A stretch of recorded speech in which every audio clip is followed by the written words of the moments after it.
He hits 21 on his first hand. And again on his second. That's 2 out of 2. Who'd bet against a hat-trick now?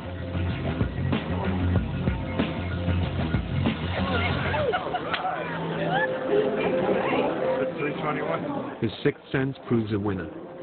And in one fell swoop, Daniel squares his losses. Did you get that? Good one. I don't care if I lose now, that was fantastic. But Daniel needs to stay sharp as he heads for California and the showdown that really counts. At San Diego's Center for Brain Studies, he's about to face a series of tests. Does he really have some kind of sixth sense? An ability with numbers that goes beyond just memory? Neuroscientist Professor Ramachandran and his team are intrigued by the idea, but have their doubts. When Rama first came to me and said, hey, we've got this math savant that's coming here, and he can do 4x4 multiplication, and he can recognize primes, and he can do division out to so many decimal places, I thought, yeah, he's probably faking it, or he's got it memorized. You know, there's all sorts of techniques, and I'm very much a big skeptic of this. With the pleasantries over, the testing can begin. 27 to the power of 6. Oh, can you do it to the power of 7? Yes, okay. 1 0 4 6 0 3 5 3 2 0 3. Excellent. Better than the calculator. I need to see whether or not that 0 3 is correct, but you know, I have a feeling it would be. 31 to the power of 6.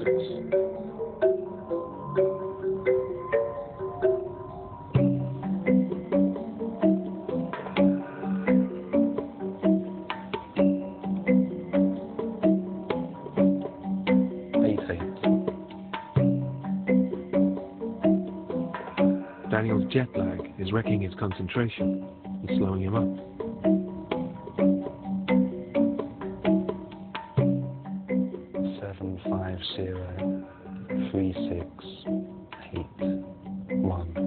Spectacular. Daniel has certainly impressed the scientists with his ability to calculate, but they're keeping an open mind about his method. Okay, here we are confronted with somebody who claims to have amazing computational skills, and when we tested him with some simple numbers, doing a two-digit number like 37 to the power of 7, very, very quickly he gave us the accurate answer. And we did this with several different numbers. The question is, how is he doing it? One possibility is that Daniel has trained himself to do super-fast calculations in his head. As we're about to see, the human brain can do incredible things.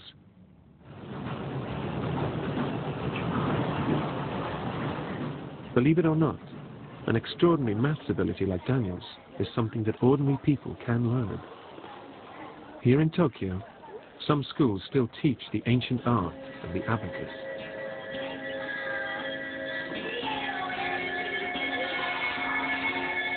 Children start learning the basic skills aged 4 and practice every day.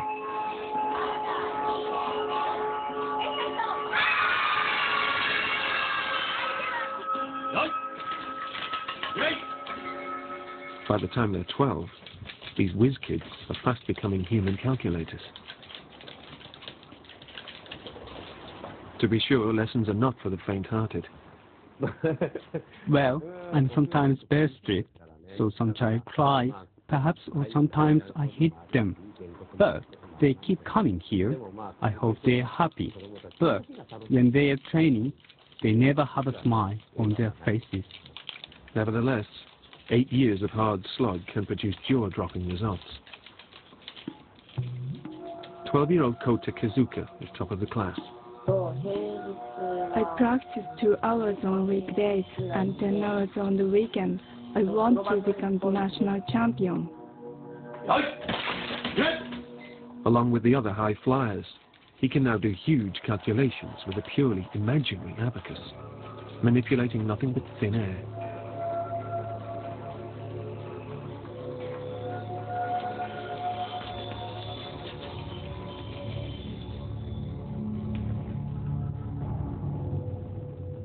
Children like this show us that with enough practice, super-fast mental calculation is possible.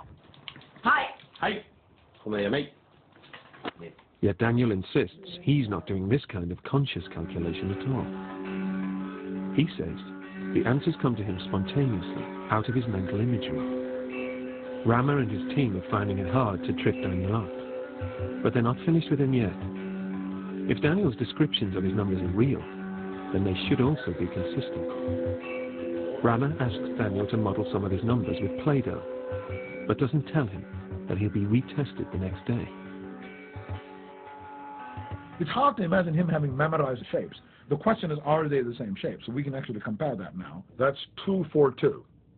Now let's see his 242 today. Overall, there's a remarkable similarity. That's very interesting. Let's take 58. Again, same story, very similar, same color, same shape, but not exactly the same. 810 from today, 810 from yesterday. And again, it's a very precise shape. So, the general impression is he seems to be producing the same shapes consistently. Daniel has cruised the consistency test. But Rama and his team are still dubious that Daniel reacts emotionally to certain numbers. I was a little bit mean, and I played a trick on Daniel. He said he loved pi because it was beautiful. It was just this wonderful, special shape. Well, if it's so beautiful for him, and he normally gets this wonderful, warm reaction from pi, I thought that I would show him something that initially would look like pi on the surface, 3.14, and tweak it a little bit. Throw in numbers like 6, which he doesn't like. The small electrodes attached to Daniel's fingers are like a lie detector. They'll measure any emotional response, good or bad. So if Daniel is shown a number that he really loves, there should be a clear-cut signal.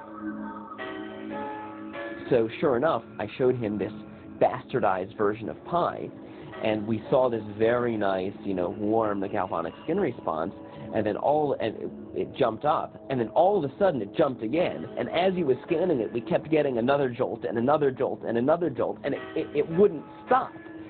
And afterwards I was asking, well, what's going on in your head when you were seeing that?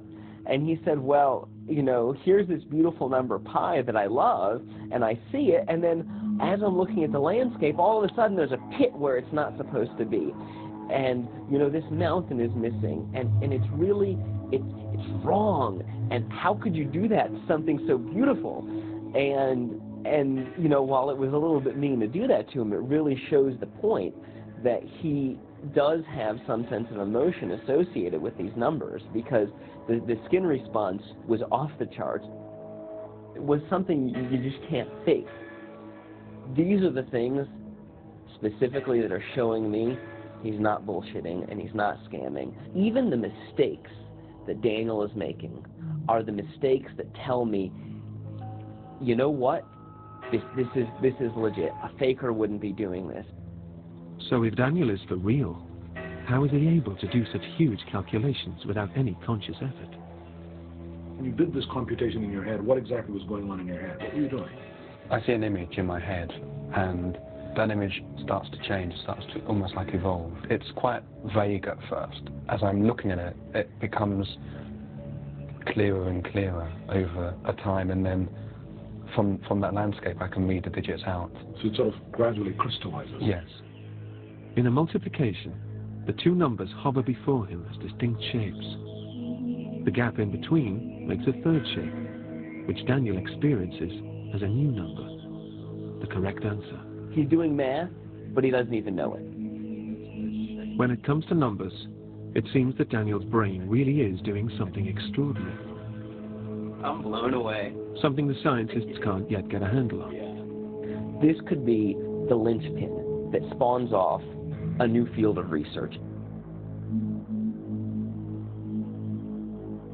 But we still had one last test for Daniel.